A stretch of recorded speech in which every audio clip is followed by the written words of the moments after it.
Well, hey, howdy, hi, everyone. You are listening to the Light on the Trail podcast, and I'm your host, Frank Colburn. On today's episode, we will be talking about the sweet deets of the FKTs, or fastest known times. This is something that I've mentioned before, and I wanted to get into and talk about because there is some fine details about styles and routes and how you can submit your own route to be a fastest known time. If you're not familiar with FKT, that does stand for fastest known time, and it's from the website fastestknowntime.com.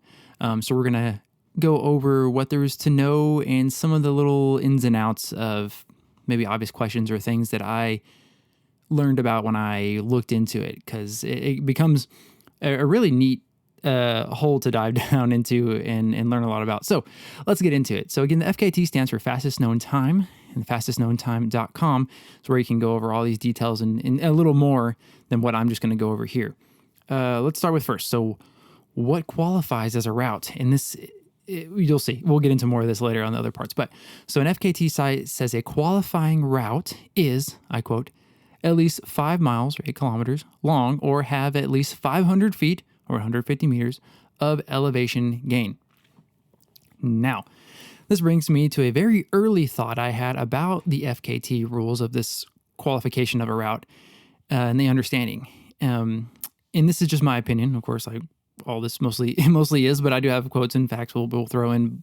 But I think that for something to qualify, the distance should be much longer than 5 miles, closer to like a 50K, or at least I would say no less than 20 miles.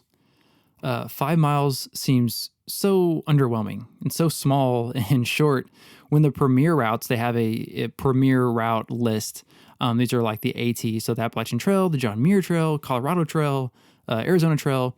These really big kind of iconic trails are these premier trails, and we're talking hundreds or over 1,000 miles long. So this isn't, if that's like the goal, or not necessarily the goal, but that's the poster child. These are the premier trails. These are the serious trails. They have specific rules for some of these trails. If you're going to try to break the FKT, like you have to know or give them a heads up a certain amount of time, and you have to record it a little more tightly and all this stuff. And you're going to throw in like a 5 mile trail. I've looked at all the ones out here where I live in Texas, and there are some that are pretty short. Again, so where do you draw the line? Like, why couldn't a trail be 10 miles long? Well, why does it have to be some epic thing? It makes it more tangible for people if it's shorter, right? We're talking about like records here. It's kind of the goal. And this fastest known time is like the world record for these trails.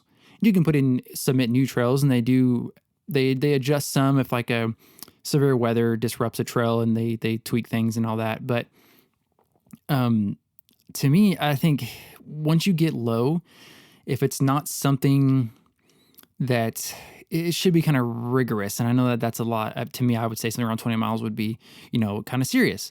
And other people may not think if it's not even 100K, it's not worth being on here. But I get into that feeling of like a Strava segment. If it's 5 miles long, it's just so underwhelming, right? It's not even a 10K. So I think, in my opinion, and there's plenty of little controversial tips that we'll get into. And actually, there's another very popular, way popular trail running podcast that kind of went over FKT stuff. And I was already planning on doing this, so they already did it. So I'm not like taking some of their shine from what they put on. But I was like, oh, well, hey, I must be thinking the same as they are, because they're starting the new year, talk about FKTs. And I really kind of like looking and watching documentaries about FKTs and people running and stuff. But I digress. So that is what the FKT site qualifies or says a route is at least 5 miles long or 500 feet of gain. Now, there are 3 styles to run an FKT, to attempt an FKT if you would like to. So this is where the details kind of come in and gets kind of specific, and it brings a uniqueness to it, and they make sense. We'll kind of go over them. So the 3 styles, they have unsupported, self-supported, and supported. And what do these mean, you may be thinking? Simply put, unsupported is the hardest. The runner can take no support. This means not accepting food or drink from strangers, no purchasing or picking up extra supplies, and you must finish also with all your gear that you started with. Other than like food, you can throw away trash and stuff, but like you can't drop things along the way. So like basically you can't ditch your pack for the last 10K of the route and just book it.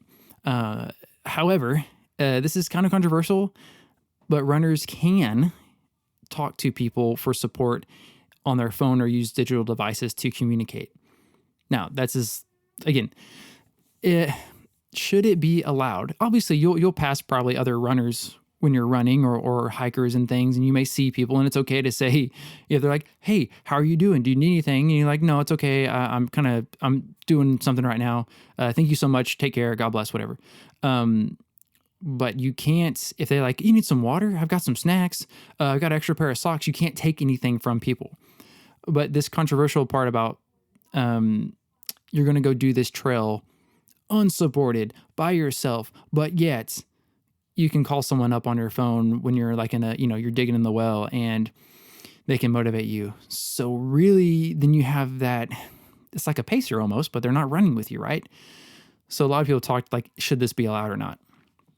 Now, how could they track it? If they said, no, you can't talk to anybody on your phone anymore, how are they going to prove that you did or didn't, So there's that. I mean, whatever. But yes, unsupported is the hardest. You can't, it's all you. No one can help you. Bring what you bring. You can't set up things and pick those up later. That's the self-supported part, which we're about to get into. So let's just get into that. So there is self-supported. This is like the medium difficulty, if you want to call it that. In this style, the runner can cache extra gear, food, or drink at points along the trail. So you're going to go run a 100-mile trail. Every 20 miles, you want to set you up a little pickup drop bag kind of situation. You can do that. Not with a team, not with people there. You can have people at the starting and finish, same with unsupported, but not along the trail at points to crew you, essentially. But you can have things to pick up. You can also purchase items. You can accept gifts, as well as even stay at a motel or a campsite if you wanted to. The site puts it like this, in quoting, any support you employ must be equally available to anyone else. So you basically can't have a team just for you or a campsite or your friend's backyard that's just available to you because it's not available to the public. And that means no pacers running with you because that's support just for you. So that's that line of you still can't have a pacer yet. Because if someone's walking along the trail like, hey, good job, man, you can do it, woohoo, ha, here you go, you need a snack, fine. That's self-supported. But you cannot have a pacer yet because that is a support just for you, not the public. All right, and last, which is kind of the most, I wouldn't call it the most common, but it's the funner, in quote, or more watched, if you've watched any kind of the documentaries or YouTube channels of people doing it, supported. So most of the awesome videos you find, people running and attempting FKTs, they meet back up with their crew to refuel and pick up a pacer at mile 100, and they're cutting their blisters and letting them sleep in the back of the truck, and they're going, we're going to let you sleep for 5 minutes and we'll wake you up. That's the supported. That's that team setup, cool kind of vibe. The FKT site says, quoting, supported trips can have as much support as you can enlist, end quote. So no, they cannot carry you or drag you, however. You must be able to do the course, the route under your own power of your legs. Nothing on a motorized scooter, and they can't help you if you fall. If you fall and you need help medically, of course they can, but that stops the record, I guess you could say, if you cannot continue on your own power. And again, this is a kind of a gray line because how are they going to track it? How are they going to know if, you fell and somebody kind of held your arm as you like limped up? Part of that is beautiful. It's still the community kind of, keep your heart's got to be in there kind of thing. And we're trusting you. That way it doesn't get all technical. And you can't record FKT unless you record the entire thing and you wear a GoPro on the front and back of you. Like, we're not that serious yet, which is nice. There has to be some kind of, I don't know, humanity to it, right? Before people just go run, start a stopwatch and then take a picture of it when it ended or something like that. And when they get back to the end of the trailhead, but you can have, back to supported style. You can have all the pacers you want and they can mule for you. So that's nice. So they can carry your supplies, which is very helpful. You can kind of see, again, that's the unsupported being the hardest. I'm saying, quote, because that kind of comes in play in a second. Self-supported and then supported. So this is the quick note related to that. If your time does not beat the record time, it does not get added to the list. It's not like a leaderboard. If you're going on the FKT fastest known time website, any names and times you see on that list is a time and a name that was the fastest, was the FKT. It's not like, again, like a Strava segment, if I can relate it to that. And you run and you're like, oh, I'm in third place. I got this close. No, if you don't beat the time, you don't get added to the list. And that goes with, if you don't beat the harder style, like I was just talking about, it does not count as an FKT. So if you were running a self-supported style 100-mile route and you run it and you go on the list and you're like, oh, I beat the guy by 30 minutes on the self-supported, I got the FKT, but the person who has the FKT for the unsupported style is still 10 minutes faster than your time, you don't get the FKT for self-supported. You know what I'm understanding? It wouldn't be fair for someone to have the supported, the easier of the styles record if they couldn't even do it faster with a team and beat a guy who did it unsupported. So you have to beat the harder style time to get the FKT for that one there. Okay, so if you can't beat it, then no dice, no record for you. All right, so moving on. So say you pick the route you want to do, you know what style you want to do it, you're going to get after it. How do you prove your FKT if it occurs, if it happens, right? So GPS watch from your watch is something like a Garmin InReach are very popular, the most common methods. But more is more in this case, I would say, because the last thing you want to do is put in all that time and effort and work and find out something went wrong or some battery dies and you can't prove it. I would say have an analog stopwatch. I thought a lot about this, and in my attempts that I want to do something big for 2025, I want to complete, and if I'm going to run the trail, might as well go all after it and try to have the FKT for the Lone Star hiking trail in Texas. We'll see. I would do it supported just for more fun, right? And you can come back and do it supported or unsupported, but I would say have something like an analog stopwatch or multiple watches or timers. I've seen people, you take a quick little video or recording of you at the trailhead, taking a picture of you starting your watch and like an analog timer or the timer on your phone, starting those, boop, and where you can see the date too and everything. And then at the end of it also kind of have that same picture so you can see the date, the time, the same devices, all that, just for redundancy. Again, you don't want to do it, holy cow, we put in all this time and effort and look, something died, but we got it right. And you're like, uh-oh, because there's got to be some kind of verification process, right? So what the site says the verification procedure is. Step 1. The original data files, usually a TCX, FIT, GPX, or KML format, copied directly from the device that recorded it. So a GPX is preferred. That's the most common one. A link to your activity on Strava or Garmin Connect or Sonento apps, something like that you've used to track it. Again, more is more. A link to the trip report. We'll kind of get into that. They suggest that you, as soon as you can, type up a little something. Hey, I was here at this time. This was cool. Blah, blah, blah. This happened. I had to do this, whatever. More proof. Photos that you took along the way. More is more. Put it in there. If you can take a picture. Hey, here you go. I was at the top of this peak. Here's the little marker for it. Here is mile marker XYZ, and a picture of my watch with it. So these things can all connect the dots. They say 1 and 2 is required. So obviously you have to have some kind of GPS tracking system going on, and a link to that report with the file, the GPX file. But they encourage you also to do the report and take photos and all that.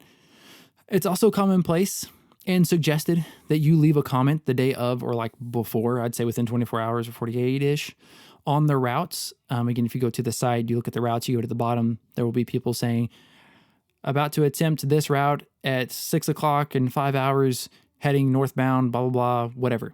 A little rundown. Gives it a little more credibility when you complete it or you don't complete it and you say, hey, I've whatever, or this bridge was out, or what fires stopped me, whatnot. More is more. I'm going to continue to say that. And whenever you are done, again, when that attempt is completed, you need to write up a TR or the trip report as soon as you finish or as soon as you can after that. So the details are still fresh and you can kind of pop in the photos or say photo one for this point, again, all the credibility. And it's also really cool, not just for the verification, but it helps the community. It's exciting for people that are looking into a trip. Again, my plan on this, I was doing the exact same thing.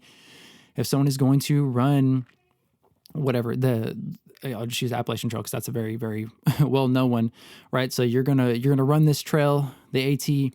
So you start doing your research, right? You can go to the FKT website, look down people's comments, and there's some really good details. Not only in the route description is okay, but someone's specific details. I got to this point, and yep, just as so-and-so said before, I learned it was really swampy, so be sure you've got this on or whatever here. It helps other people want to beat your time or give them more, I guess, ammunition or information on how they could beat your time. And I think most of the trail running community, we like to work hard and we like to see people work hard too and push themselves. So one, it's fun just to read. You need to do it for extra verification and helps the community grow in that route rather, grow and develop and you're kind of part of that history of it, right? So give your story, put it at the bottom there. Now, I'll touch on real quick another kind of a sticky spot about the routes that FKT needs to fix, I would say, along with the longer than 5 miles. There's some trails you'll see variations, directions, or even season records. Yeah, it's just what that sounds. So certain trails will have variations. Maybe some are like northbound or southbound. Again, the Appalachian Trail has that, Sobo, Nobo, or with the directions, and then variations may be, well, it's most of this trail. In the last 30 miles, we actually cut off this route, and you go this direction. Yeah, there's space for that, because at some point, a trail becomes different. Just because you start at the same trailhead, and it's the, whatever, the Roughy Road Trail, and it's 100 miles long, but halfway through, you want to go to the right. You want to split and go this direction. So now you do, whatever, Roughy Road, Roughy Trail ending to whatever, Oak Hollow, something like that. It gets, like I said, it's kind of sticky because some trails, or variations rather, it seems like it's the trail, but they just don't want to do this summit or this peak or this little bit over here. So they're like, let's call it something else. And now I get this one. And now I have this, it kind of gets not serious. So people can kind of play around with it too much. But then it's also nice because you have options and different ones you see. The season thing I think is dumb. I think the season shouldn't matter. It will, obviously, a trail will be more difficult or could be more difficult if there is ice or wildfires you're combating or it's 110 degrees the entire time. Like, yes and no. The trail is still the trail. When you choose to do it is when you choose to do it. I may prefer heat over, frost. So I think that's dumb. The variations, it has some room, but it needs to be, knit down some.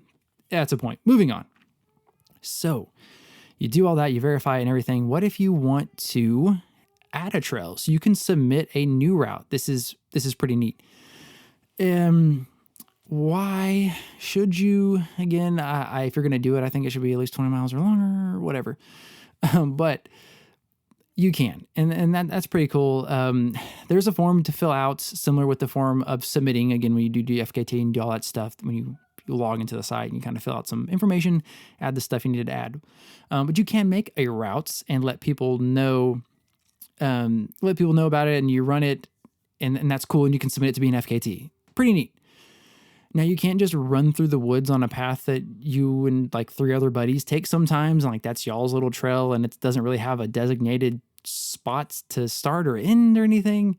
It has to establish a path or a commonly used kind of area. Not a well-known trail race. So you can't, the major races, if you're thinking of one, I'll just like Hard Rock or something, that trail, that race already has record of the times. So they're not going to have like the fastest known time and then whoever raced time Hard Rock kind of thing. It has to be its own unique thing, or that's not being like tracked, I suppose. The FKT site states it must start and finish at a trailhead and not at a junction, except for on like peaks for whatever reason. Because I guess that peak is a good, like, obvious point of a starter in. But so you can't say, well, 5 miles in, you go into this park here, and then there's a really big broken oak tree that we put a little flag on it, and that's where you start, and you kind of go west and just like put, like that it can't be like kind of set in stone. You have to have some rules, people. We're following things. We need a path. We need a trail. Now, if you and your friends keep using this trail and you get with the park people and you set it up, and maybe it's a state park and your park starts getting blazers on it and marked out, that's really cool. Holy cow, right? You set that whole thing up, and now it can be, the heat map grows on it and shows that people are really running this, and you send it to FKT and you're like, hey, boom, make this 100K thing in FKT, and here's proof that a couple people have ran it and completed it. Okay, check, done, way to go. So it's possible. That's really neat. You will need to fill out a route description. Like I mentioned before, if you go to the website and you look up a route, there's information on it. And some are very helpful, and some are like, this is a pretty route. Here's 2 pictures. You kind of start here and you kind of go here, and that's it. If you're going to do this, please do a really good job of details, because it makes it more interesting to read, makes it more creditable, and makes it more appealing to people to attempt, if they want to attempt your route, right? Make it stand out. It's really cool. It's really neat. So there we go. There's some sweet deets about FKTs. Guys, we're starting the new year. It's 2025. Hey, we'll see. Let's keep on keeping on. We're getting close to 2 years with this podcast, I believe. Again, thank you for everyone for listening and tuning in with the new year, guys. Be sure to run your own race. I think it's Hebrews 12:1 or 12:2 that says that, look and run the race that is set out for you, set for your own path. Pray to see that path, right? For wisdom to follow the trail that we don't know is there, right? Both in your life and, physically too, in the trails too. But if you're looking into FKTs, I hope this helped you. Maybe answer some questions you had rolling around in your head, guys. Thank you so much for joining here. Have a good one.